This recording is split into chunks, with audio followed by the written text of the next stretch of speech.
O mês de setembro tem trazido cada vez mais para a gente a responsabilidade de nós pensarmos sobre a vida. Há algum tempo a gente utiliza o mês de setembro também para falar sobre Libras, que é o meio de comunicação das pessoas surdas.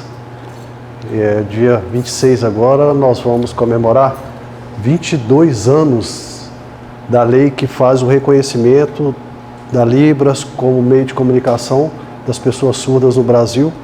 22 anos já se passaram e muito pouca coisa nós temos, né? As dificuldades ainda de acesso da pessoa surda, as dificuldades do tradutor-intérprete, tudo regulamentado por lei. Tem todo um parâmetro, todo um estudo, todo um curso de graduação para se fazer e muito pouco reconhecido. Mas também tem o mês de setembro amarelo, em que nós devemos também pensar sobre a vida.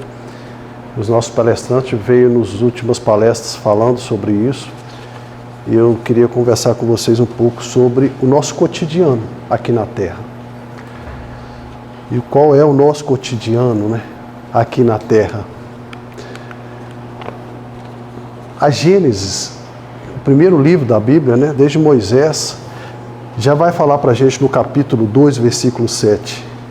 E então Deus modelou o homem a partir do barro, do solo, insuflou em suas narinas o fôlego da vida e o homem se tornou um ser vivente. Desde Moisés já se pensava no barro e no fôlego da vida que Deus insuflou neste barro. Veja que alegoricamente Moisés já nos dizia da matéria e do espírito.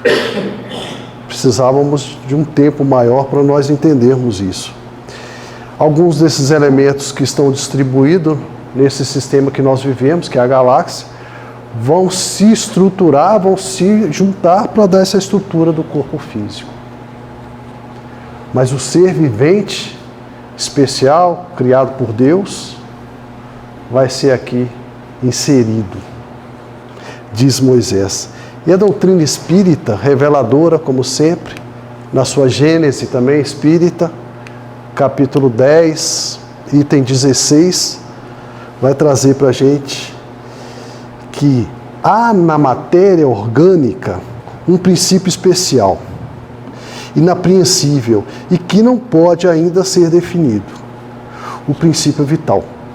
Esse princípio vital está ativo no ser vivo e extinto no ser morto, mas dá às substâncias propriedades características que o distinguem das substâncias inorgânicas. Veja, a ciência vai dizer para a gente que o que distingue o material orgânico do inorgânico é a presença do carbono, que se liga facilmente no hidrogênio e que dá aquela característica para aquela substância que vai, inclusive, a gente sabe, apodrece, né? Fica mais fácil. Quem estudou química orgânica sabe muito bem como é que funciona isso. Mas pela doutrina dos espíritos, há mais do que a simples presença do carbono. A simples presença do carbono que se liga no hidrogênio. Basta a gente tocar na pele quente e pega uma pedra e coloca na sua pele e vai ver que é fria. Fria, a gente reconhece a diferença de pedra com material sintético porque ela é fria, quase gelada. Por que essa diferença? O que tem aqui que não tem na pedra, no mineral? O que é esse princípio vital que está presente e que dá vitalicidade para essa pele, para esse conjunto que nós temos? E a Gênesis também, quando vai tratar da criação, ela vai dizer para a gente: as plantas e os animais são formados dos mesmos princípios constituintes dos minerais. Falamos em sentido exclusivamente material, pois que aqui apenas do corpo se trata. Já na alma, se pois vivo, o homem pensa. É que há nele alguma coisa que não há quando está morto. Então veja, gente, além de nos alertar para a diferença do corpo orgânico para os demais inorgânicos, a Gênesis vai nos trazer que há um ser pensante nesse conjunto, fazendo a clara distinção que Moisés já fazia lá atrás: espírito, matéria, corpo, alma. Então, mais do que um corpo, novamente, nós pensamos nos princípios, que é do espírito. Ele vai afirmar que os átomos, os elementos da tabela periódica poderiam se agrupar e formar uma estrutura. Mas para aquilo ter vida, há algo a mais. Há algo a mais. E o que é esse algo a mais? O que é esse hálito da vida? Esse sopro que Moisés disse que Deus colocou no barro. No conjunto orgânico, o espírito pensa, que a gente vai chamar de alma. O espírito pensa. E o pensar é que nos distingue, como espírito que somos, dos demais seres vivos orgânicos. Nós raciocinamos. Nós temos a clara distinção do espírito matéria. Quem de nós consegue falar assim, eu tenho tal idade e o espírito está de acordo com aquela idade ali? Ou a gente sempre está mais novo, ou a gente sempre está mais velho. O pensamento não bate. Porque está claro na gente essa distinção. É muito palpável no nosso pensamento essa distinção. Mas se nós temos um corpo, se nós temos um conjunto inteligente, vivo, que há ali o sopro, o hálito que Deus colocou, há que se ter um objetivo. Se esse ser está aqui, presente, neste corpo, nessa estrutura que foi cedida por elementos que estão na Via Láctea, esse sistema solar, será que é à toa? Será que é o acaso? Há que se ter um objetivo. Qual é o objetivo desses átomos se estruturarem, abandonarem a sua vida solitária, se estruturarem uns com os outros, construir essa estruturação e aqui entrar um espírito, o sopro da vida? Nós vamos achar o objetivo na questão 132 do Livro dos Espíritos. Quando foi perguntado qual é o objetivo da encarnação, e os Espíritos nos respondem: Deus lhe impõe a encarnação com o fim de fazê-lo chegar à perfeição. Para uns é expiação, para outros missão. Mas, para alcançarem essa perfeição, têm que sofrer as vicissitudes da existência corporal. Nisso é que está a expiação. Então veja, gente, nós temos 2 pontos para pensar aqui. Nós encarnamos para passar pela expiação nas vicissitudes da terra para nós alcançarmos o Pai.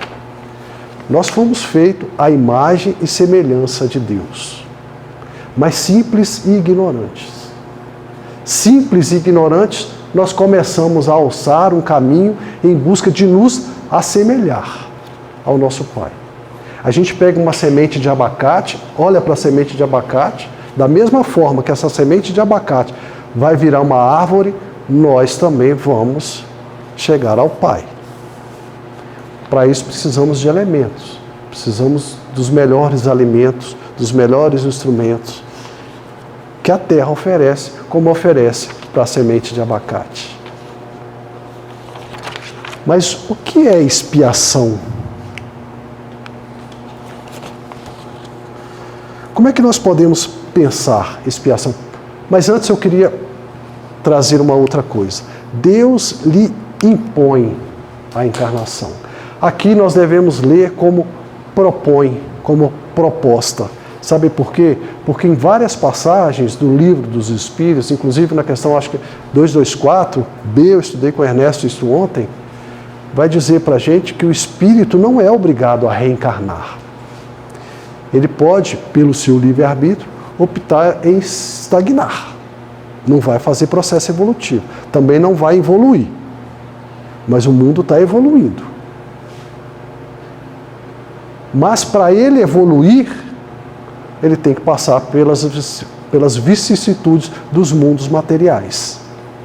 Não fala em terra aqui. Fala dos mundos materiais. Mas na terra, quais são as nossas vicissitudes? O que é a expiação que os Espíritos vêm tentando nos dizer?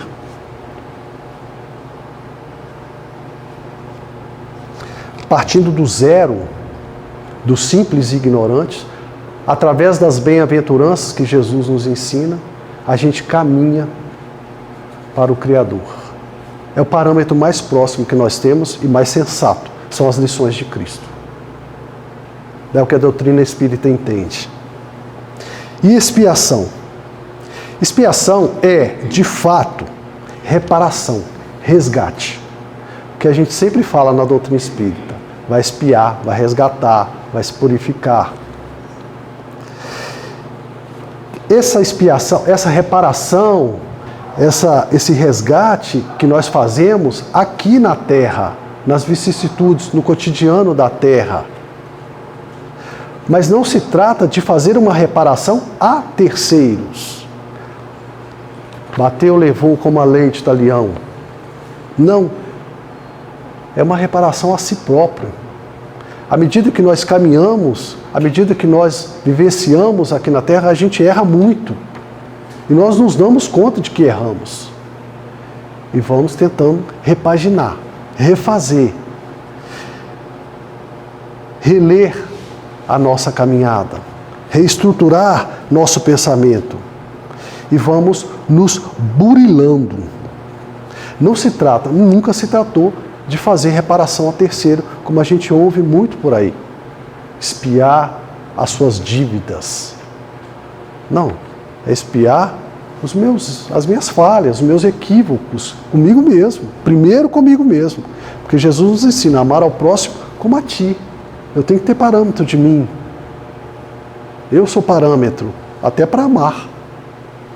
Então eu reparo comigo em primeiro lugar, para eu fazer o meu processo evolutivo. Nós não estamos na Terra para isso? Evoluir? Será que só eu, pagando as minhas dívidas, eu vou evoluir? E se eu continuar o mesmo ser, errando e equivocando da mesma forma? Então, expiação é no sentido de fazer o resgate de si. Quem sou eu? Porque na condição de aprendiz, que todos estamos aqui na Terra, não tem nenhum ser encarnado que não está na condição de aprendiz, está sempre aprendendo, como alunos que nós estamos vivenciando aqui, nós estamos interagindo uns com os outros, em conexão, em rede. É claro que as minhas atitudes podem afetar um terceiro, pode afetar um outro. Mas vai afetar de que forma? Depende dele. Se ele estiver estruturado, não afeta. Aqui não, violão. Mas se ele estiver fragilizado, muito provavelmente sim, vai sentir esse impacto. E claro que a gente vai repensar. E até, quem sabe, reparar isso também. Mas antes, comigo. Eu tenho que pensar o que eu fiz, o que eu estou fazendo. Por isso que a doutrina dos Espíritos vai chamar esse espaço, a Terra, de mundo de regeneração, mundo de expiação. Porque aqui é o espaço onde nós vivemos nessas relações, encontros e desencontros da vida. E o que é vicissitude? Refere-se às mudanças, às sucessões de acontecimentos nos nossos dias, no dia a dia, dos fatos que ocorrem, dos fatos ocorridos, dos ocorrendos. Esses fatos é que vão nos fazer pensar, é que vão nos fazer refletir sobre a nossa caminhada, sobre as minhas atitudes, sobre os meus atos, sobre meus pensamentos, sobre as minhas ações. Eles podem estar viciados, ou seja, pode estar se repetindo, vício quer dizer isso, repetição, ou ele pode te dar uma grande oportunidade de fazer uma virada de chave, uma nova mudança. Também vai depender aqui de cada um de nós. O que eu faço com os meus equívocos?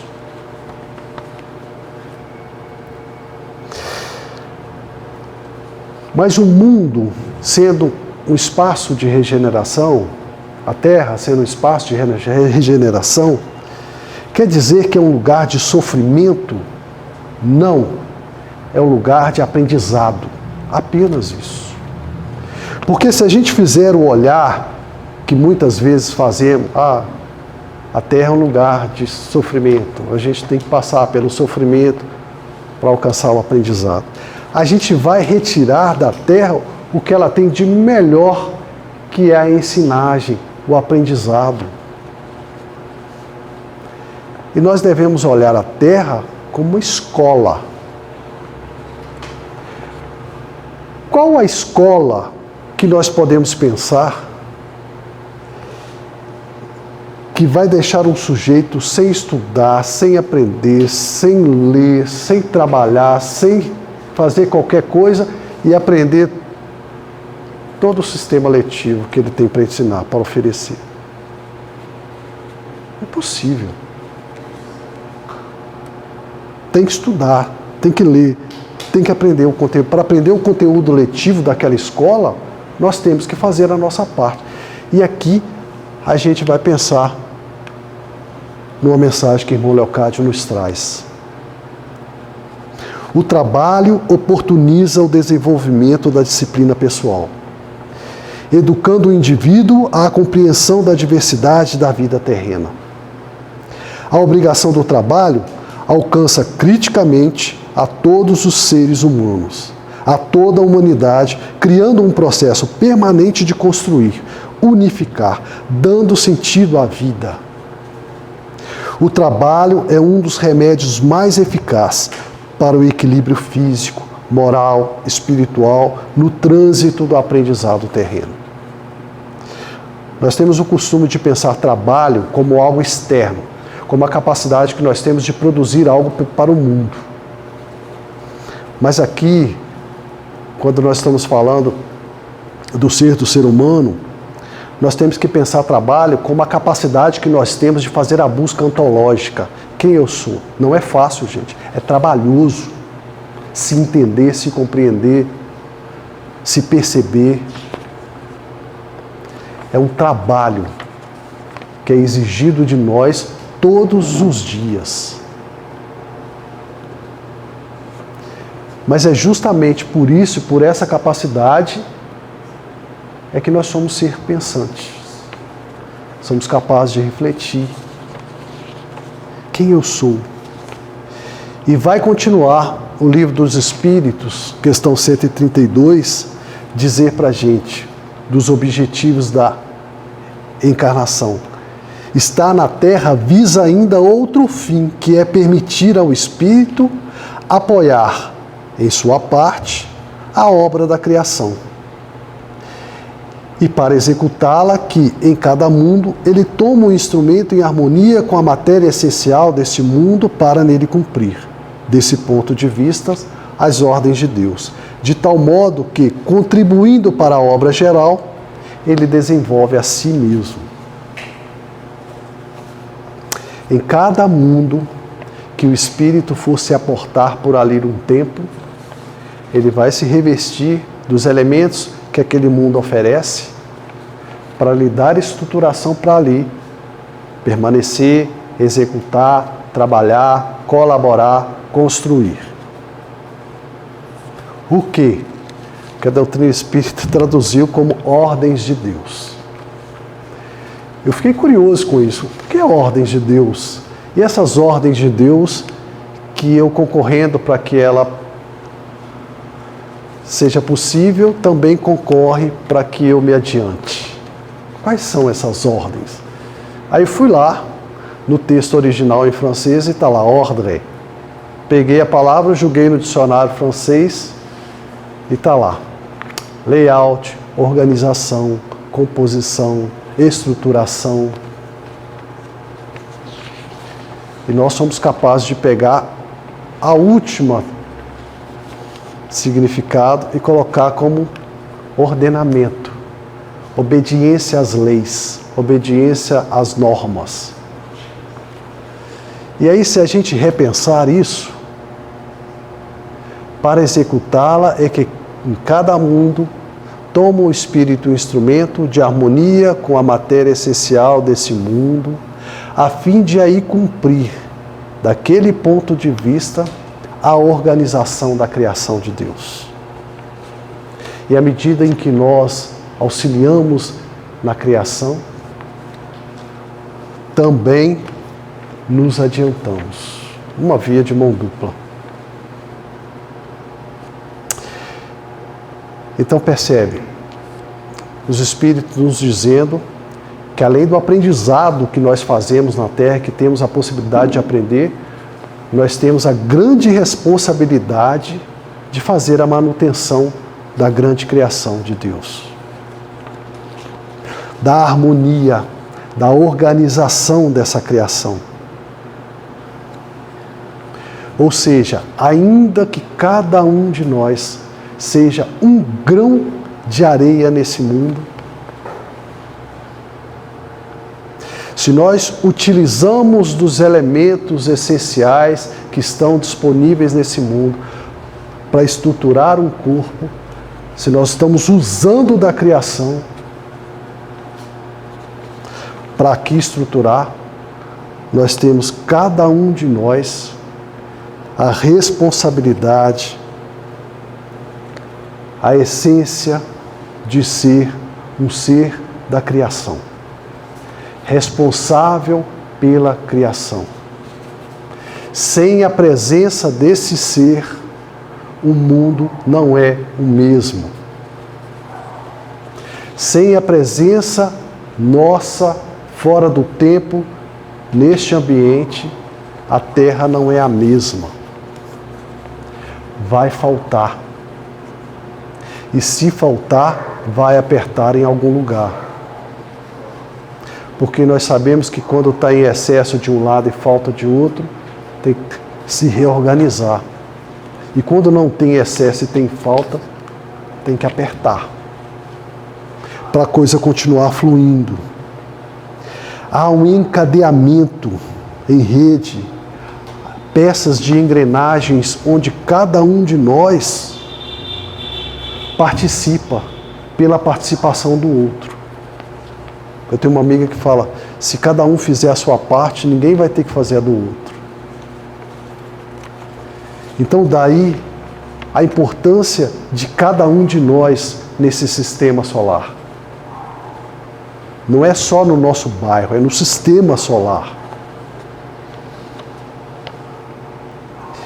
Nós temos que lembrar, por exemplo, ainda que não haja demonstração, que cada um de nós é o amor de alguém. Da mãe, do irmão. Nós somos o amor de alguém. E mais do que isso, nós somos co-construtores do mundo. Nós temos que ter também a responsabilidade de presentificar Deus. Nós somos criaturas do Criador. Quem aqui olhar, há de perceber, alguém criou isso. Lembra no começo do mês, quando o Rodney trouxe uma palestra falando sobre a capacidade que nós temos de transcender? Trans, prefixo de origem latina, que em geral expressa a ideia de através de, além de. Quando ele falava, quando o Rodney trouxe essa palestra, além de Jesus já ter falado sobre isso, os espíritos falado sobre isso, ele trouxe a teoria do Viktor Frankl, que nos diz que nós só conseguimos ser felizes se nós formos para além de nós e pensar no próximo, e pensar no outro, na humanidade. Qual é a parte que nos toca na criação? Na manutenção da ordem de Deus.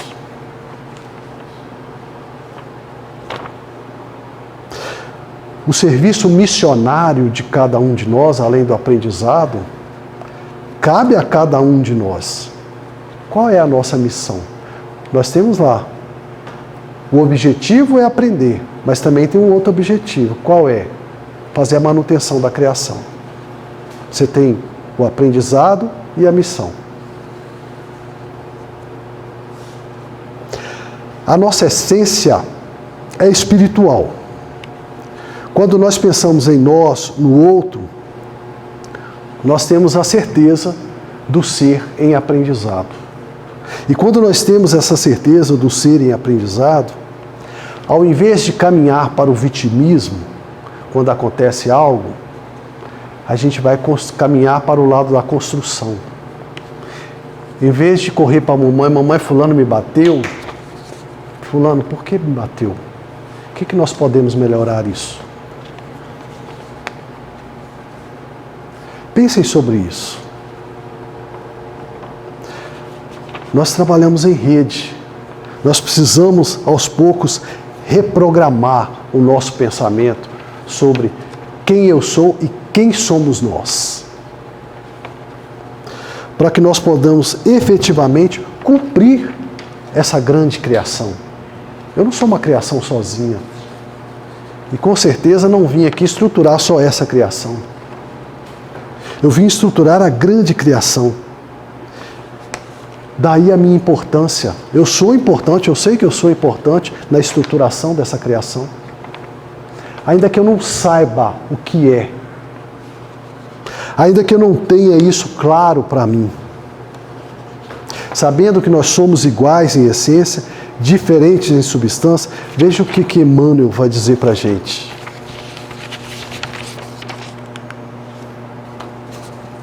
Oi?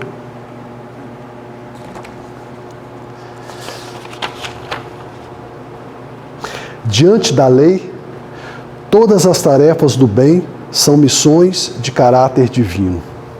Atende, pois, de coração alegre ao dever que te cabe. E se ninguém na terra dá conta dos seus passos, ignorar-te a presença, nem por isso abandones o trabalho humilde que a vida lhe confiou, na certeza que Deus é também o grande anônimo, a ensinar-nos, na base de toda a sabedoria e de todo o amor, que o mais alto privilégio é construir, é servir. Ainda que as pessoas não saibam da nossa importância, eu tenho que ter consciência da minha importância. Deus é anônimo. Será que eu preciso que as pessoas saibam da minha importância? Deus é anônimo. Quem é mais importante aí? As pessoas se diferem uma das outras na forma de perceber, na forma de ver, na forma de sentir, na forma de agir. Cada um tem as suas peculiaridades, as suas particularidades que precisam ser respeitadas. E a convivência, as vicissitudes, a cotidianidade, os acontecimentos da vida, ela pode nos levar para sofrimento por causa das diferenças, simplesmente pelas diferenças. E esses sofrimentos, ela pode se tornar, inclusive, divergências. Pode tornar tensão, conflito. Por quê? Por causa da diferença. Imagina se a estruturação que está aqui, se os átomos, carbono é igual hidrogênio, Carbono é igual ao oxigênio, cálcio, ferro, eles são iguais, energias diferentes. A gente reconhece os elementos químicos pela sua energia. Eles são diferentes e eles se unem para estruturar. E nós somos diferentes. Querendo ou não, nós estruturamos uma criação.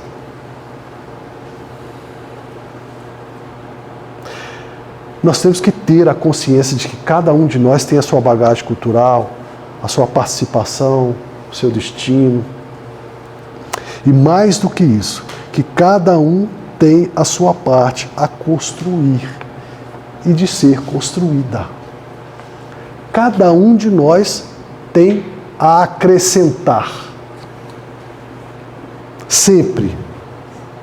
A vida, ela não deve ser uma batalha. Não, a vida deve ser um conjunto de diferentes estruturas, como é o nosso corpo. Porque, e se isso não estiver em alta em nós, se não estiver consciente em nós, nós vamos relegar toda a encarnação. A gente vai relegar para o individualismo que causa o que a gente está vendo o tempo todo aí, a solidão, a tristeza, a depressão. A gente vai relegar a importância de sermos quem somos. A gente vai relegar que a Terra é uma escola. A gente vai relegar, vai deixar para lá que nós precisamos fazer aprendizados. A gente vai relegar as necessidades do próximo, as nossas necessidades. Vai relegar até as necessidades das pessoas que nós temos certeza do nosso amor por ela. Por causa das diferenças. Tudo em nome do individualismo, da vaidade, do orgulho, da prepotência. Segundo os espíritos, para a grande maioria de nós, estar na Terra é uma oportunidade de utilizar dos instrumentos e das instruções que a Terra oferece para fazer a evolução do ser, do hálito que habita esse corpo, do fôlego da vida, do ser espiritual. Expiar é vivenciar a existencialidade, com dignidade, os altos e baixos da vida. Com o fim de nos burilarmos, de purificar, de entalhar, lapidar esse ser, esse sopro da vida. Um dos maiores burilamentos que nós podemos fazer é o autoconhecimento, definitivamente é. E aí nós precisamos cautelas.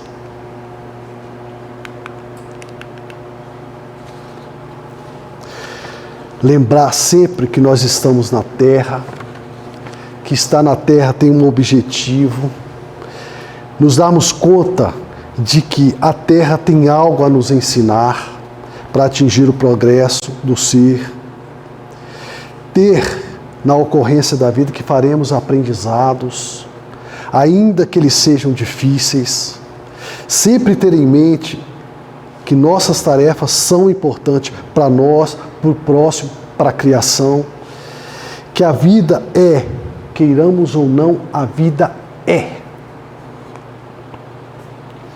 E ela vai continuar sendo. Deixar a Terra não é modificar a vida, é continuar a vida. Fé, meus amigos, é sempre estar nesse estágio de renovação, de se permitir a renovação, de estruturar a criação, perceber em si a presença de quem o criou. Mais do que acreditar, é sentir a presença de quem nos criou.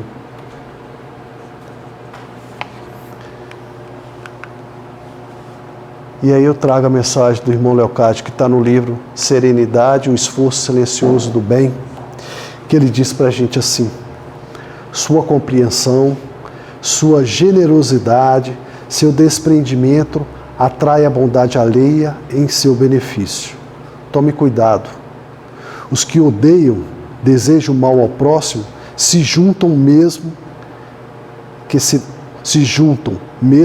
que se detestem.